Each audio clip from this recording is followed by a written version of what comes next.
పంపిస్తామని తెలియజేస్తూ ఈ యొక్క వేడుకలలో ఎటువంటి ఇబ్బంది ఉన్నా కానీ వెంటనే మీరు ఫోన్ చేయండి, అందుబాటులో ఉంటాం, మా టీంని పంపిస్తామని తెలియజేస్తూ అందరూ కూడా మరి ఈ యొక్క వినాయక చవితి పండగని మంచిగా జరుపుకోవాలని చెప్పి తెలియజేస్తూ అందరూ కోఆర్డినేట్ చేసుకోవాలి, ఎక్కడ కూడా ఏ గొడవ కాకుండా కోఆర్డినేట్ చేసుకొని సెలబ్రేట్ చేసుకోవాలని తెలియజేస్తూ మరి విఘ్నేశ్వరుని యొక్క ఆశీస్సులు అందరిపైన ఉండాలని కోరుకుంటూ మరి ముందుగానే అడ్వాన్స్గా ఇప్పుడు నిమజ్జనంకి ముందే అందరికి కూడా వినాయక చవితి శుభాకాంక్షలు అని చెప్పి తెలియజేస్తూ ముగిస్తున్నాను.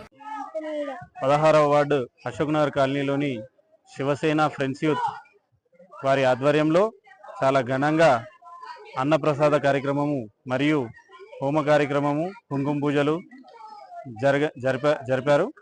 అలాగే దాదాపుగా 500 నుండి 600 మంది ఇప్పటి వరకు అన్నప్రసాదం స్వీకరించారు. ఇంకా భక్తులు